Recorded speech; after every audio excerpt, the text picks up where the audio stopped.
grupo de trabalho que discute projetos de lei complementares na Câmara para regulamentar a reforma tributária promete entregar o relatório final até o dia 8 de julho.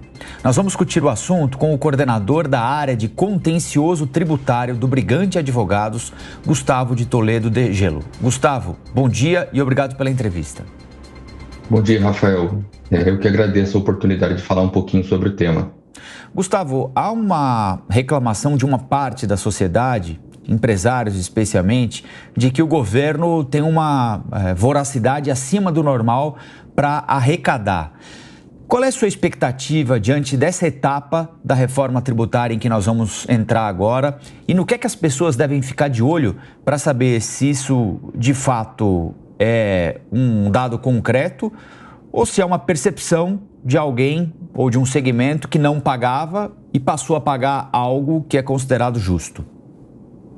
O que a gente tem sempre que se atentar, né? A gente está aqui falando em especial do imposto da herança e da doação, né? Ele é um imposto que incide sobre essas duas possibilidades, né?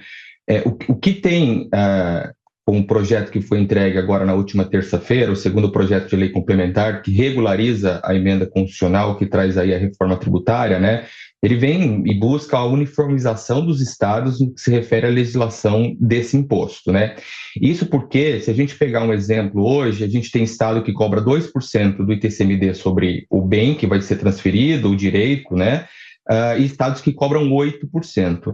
Então, a gente já tem hoje, na realidade do Brasil, uma discrepância muito grande. E se a gente comparar o Brasil com outros cenários internacionais, né, o Brasil tem, com relação ao ITCMD, uma alíquota máxima de 8%, enquanto, por exemplo, o Chile tem de 25%, os Estados Unidos de 40%.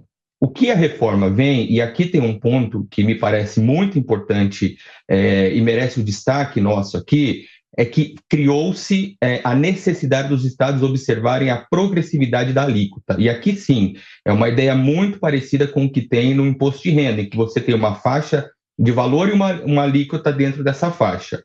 Então, o que os estados passarão a ter que fazer? Criar a faixa de valor desse bem ou esse direito que vai ser doado ou transmitido no caso da morte de alguém e a respectiva alíquota.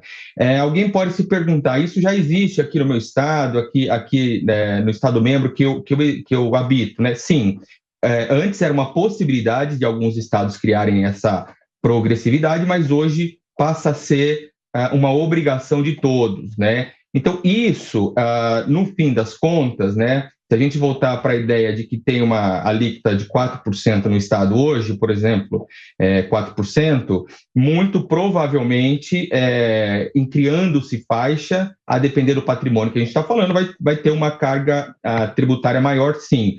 Por outro lado, se for um patrimônio menor, e a ideia aqui dessa progressividade é trazer uma justiça tributária para aquele que tenha mais pague mais e aquele que tenha menos pague menos. Então, se o sujeito hoje tem um patrimônio que ele vai doar, ou o falecido, aquela transmissão que vai ocorrer em razão da morte, se ele tem um valor menor, a ideia é que haja uma redução desta tributação sobre essa herança ou sobre essa doação que propriamente vier a existir.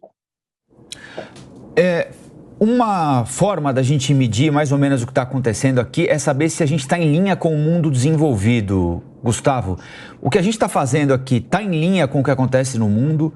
É algo extraordinário, diferente, uma invenção nossa? Como é que você avalia isso? Não é nada, não é algo extraordinário. Na minha avaliação, é algo que converge, né? A gente tem, no primeiro momento, a reforma tributária. Ela busca ali um alinhamento com os países membros da OCDE, né? É uma ambição brasileira que já tem alguns anos esse ingresso, então você tem sim um alinhamento com essa dinâmica de tributação. A questão da alíquota ser progressiva, né? Ela ter várias faixas, por exemplo, isso sim está alinhado com que os países desenvolvidos, os grandes países desenvolvidos, eles praticam, né?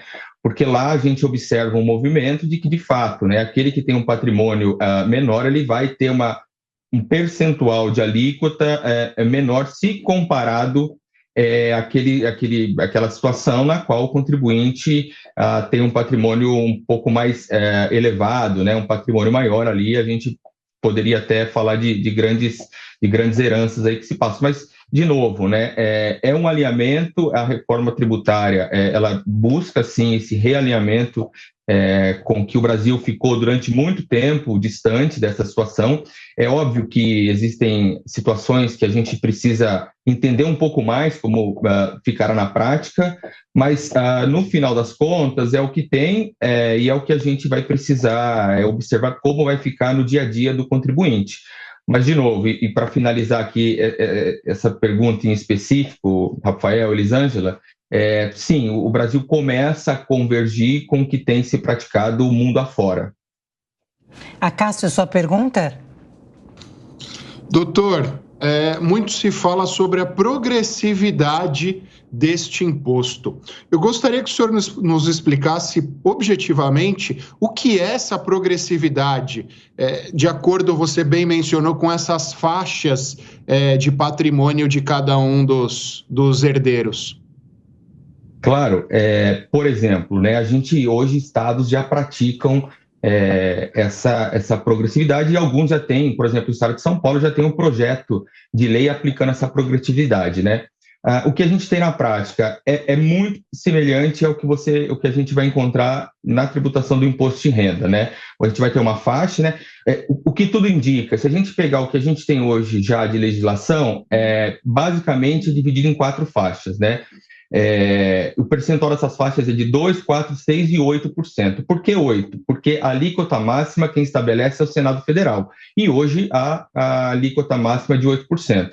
Então, a gente, no exemplo prático aqui, o que se tem hoje, o que se tem observado de projeto de lei nos estados são 4 faixas: 2%, 4%, 6% e 8%. E aí, dentro de cada faixa desse percentual, a gente vai ter uma variação. O sujeito que tem o patrimônio equivalente a até, por exemplo, 100 dinheiros ou 100 moedas, só para a gente simplificar aqui, ficaria dentro da faixa de 2%. A situação na qual tem de 101 a 200 na faixa de 4%, de 201 a 300 na faixa de 6%, e acima de 300, o que sobrar aí, o que ficar de residual, ficaria nos 8%. Mas é muito, muito, muito claro, assim, né? Vai ter o valor e na frente a respectiva alíquota. Nós conversamos aqui com o coordenador da área de contencioso tributário do Brigante Advogados, Gustavo de Toledo de Gelo. Gustavo, muito obrigado pela entrevista. Bom domingo, até a próxima. Obrigado, bom domingo a todos. Um abraço.